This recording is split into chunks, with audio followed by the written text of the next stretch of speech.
औज़ुबिल्लाहिमिनश्शैतानिर्रजीम बिस्मिल्लाहिर्रहमानिर्रहीम।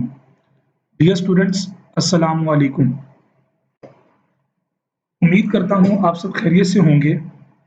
जैसा कि आप लोग जानते हैं कि हम डिवाइड एंड कॉन्कर और डिक्रीज एंड कॉन्कर स्ट्रेटजीज को स्टडी कर रहे हैं और उसके अंदर हम स्पेसिफिक प्रॉब्लम्स को स्टडी कर रहे हैं।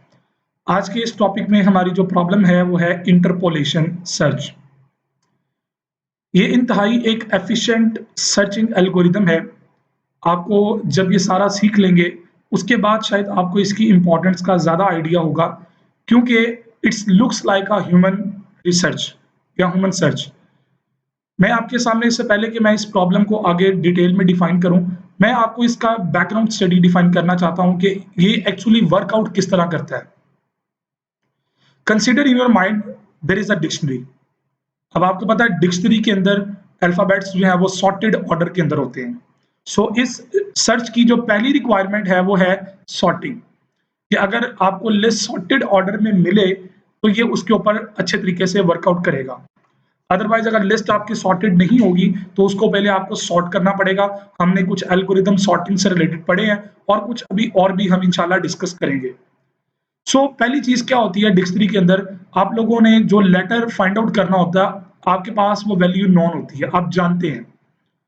इट्स मीन दैट कि आपके पास एक लिस्ट है, वो लिस्ट सॉर्टेड ऑर्डर के अंदर है and you want to find a character या you want to find a specific value that is exist in the dictionary और नॉट।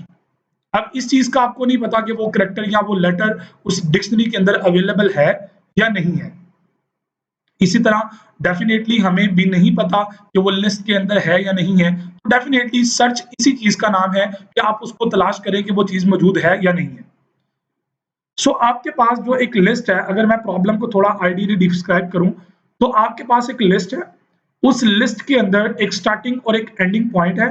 डेफिनेटली वो स्टार्टिंग और एंडिंग पॉइंट एक ऑर्डर के अंदर है, वो पर्टिकुलर ऑर्डर है और वो असेंडिंग ऑर्डर हो सकता है या वो डिसेंडिंग ऑर्डर हो सकता है, क्योंकि लिस्ट सॉर्टेड है, ये प्री रिक्विजिट है इसकी।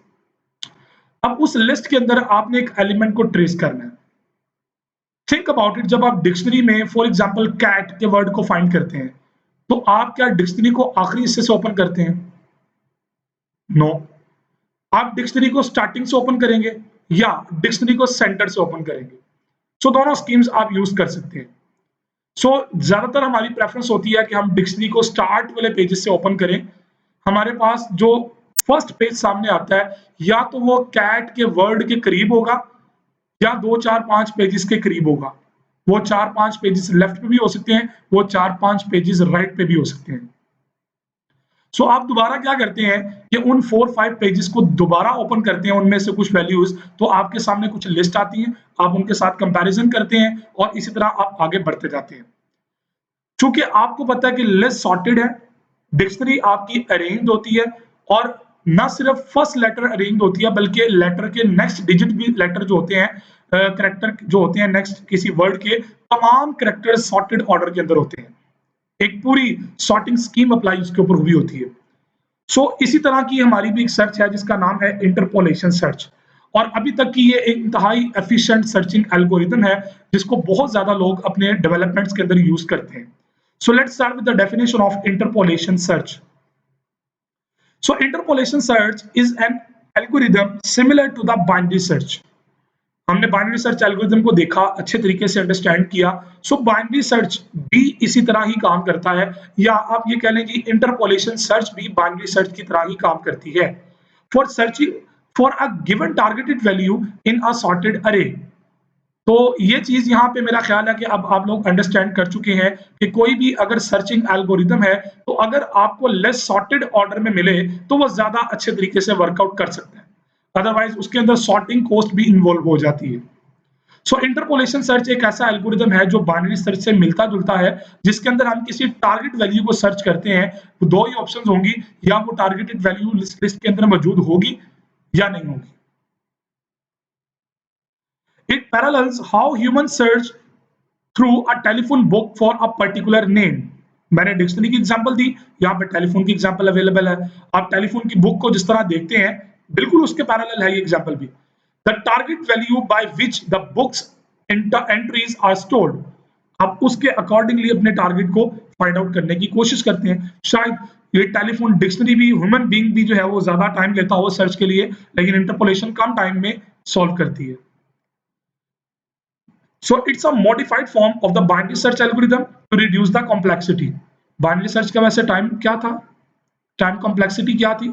अपने कॉन्सेप्ट को जरा रोल बैक करें और फिर इसकी टाइम कॉम्प्लेक्सिटी के साथ आप कंपेयर करके रियलाइज कीजिएगा which one is better. So actually ये बाइनरी सर्च की ही एडवांस फॉर्म है जिसके अंदर हमने टाइम कॉम्प्लेक्सिटी को रिड्यूस किया गया। अब वो टाइम कॉम्प्लेक्सिटी को रिड्यूस करने के लिए हमने क्या किया कि अपनी स्कीम यूज किया जिसको हमने नाम दिया interpolation search. This search algorithm works on a searching position of the required value. हम इसके अंदर जो टारगेट करेंगे ना सर्चिंग के दौरान, हमारा टारगेट वैल्यू होगा, ये वैल्यू हमारा रिजल्ट है, लेकिन हम जो सर्च के लिए जो स्केल यूज करेंगे हम वो अरे के इंडेक्सेस को यूज करेंगे।